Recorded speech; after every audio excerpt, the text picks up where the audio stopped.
Gentlemen, ladies, mambo vipi? Thank you so much for making the time to tune in. Karibu Mogo. And of course, leo tuko join na nani? The amazing Sheila, unamwitaga Mwalimu Sheila, si ndio? And of course, leo tuko hapa kuongelea loan restructuring.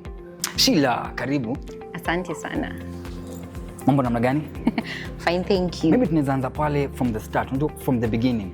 Loan restructuring ni nini? Loan restructuring ni kuadjust payment schedule yako kulingana na hiyo tatizo ambayo umetokea. Let's say for example, umepata ajali kwa hospitalini. Kabisa. Bike yako inafanywa repair, imeharibika mambo 2-3, either uko police station ama tuseme umeweza kupoteza mmoja. Sasa hii inafiti ni ile wakati kukabio gap ya usicheleweshe malipo, tuweze at least kusukumana na wewe tulipe vizuri. Kabisa. So sana Sheila, mimi unaweza tuambia mimi kama rider, si ndio? Nikikujia loan restructuring, nini na nini ndio inabadilika exactly? Kuna mambo mawili hubadilika.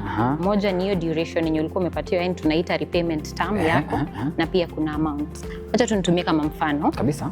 Tuseme nilikuwa nimalize loan yangu mwezi huu ambayo yenye tuko, ambayo ni February, yes. Lakini nikifanyiwa restructure, tuseme changamoto imetokea na hatuwezi kataa, mambo ni mengi. Ifike hiyo wakati sijaweza kukamilisha, nikikuja nipatiwe restructure, unakuta kama umepatiwa mwezi, pia mwezi mmoja inaongezeka mwisho wa loan yako.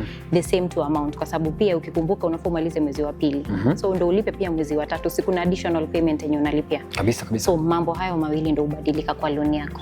So wewe kwa kifupi, kwa customer anatuangalia sasa hivi, mambo mawili umesema, amount inabadilika na time ambayo ataweza kulipa hiyo loan pia inabadilika. Yes. So wewe unatuambia kivipi hii loan restructuring ina happen kivipi exactly? Kawaida venye umeanzia umeniita mwalimu, so mnapenda kutumia mifano kwa wingi, mimi sana ndio tuweze kuelewa. Kaende. Umekuja kwetu tukakueleza, tuseme wacha nitumie mfano mmoja ambao ni Boda Finance. Yes. Umekuja kwetu tumekueleza e-bike asset value yake ni 150,000. Yeah. Lakini juu unachukua kwa mkopo ukaekelea tuseme deposit ya 30,000.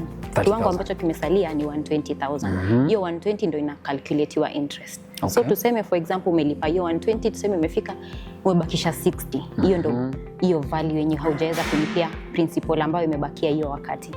Tunachukua hiyo 60,000 ambayo imebakia kama principal, tunajumlisha na interest. Usisahau pia ni mkopo. So interest lazima iongezwe. Hiyo time imeongezeka pale, si ndio? Ndio.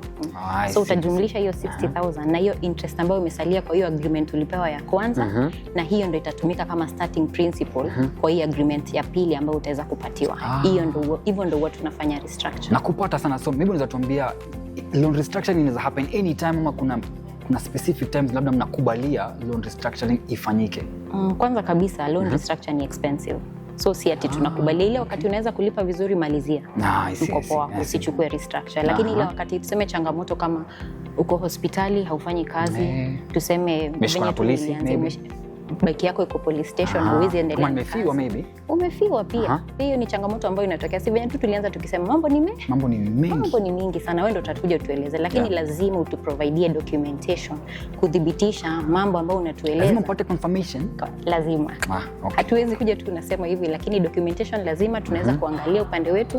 Ndio tunakupatia hiyo restructure kama option. Hiyo inakuwa last resort upande wetu, ambao wewe mwenyewe kama utaendelea na payment tunakubalia, lakini kama changamoto haitaweza kukubalia, restructuring ndio last option upande wetu. Nikupata. So maybe swali ya mwisho hapa, mambo imekuwa ni mingi pale kwa mtandao, wanasema loan restructuring inaweza fanyika bila wewe. Kuna ma story mimi unaweza tu clarify, tuambie loan restructuring inaweza fanyika bila mimi kupiga saini mahali ama inakuwa namna gani?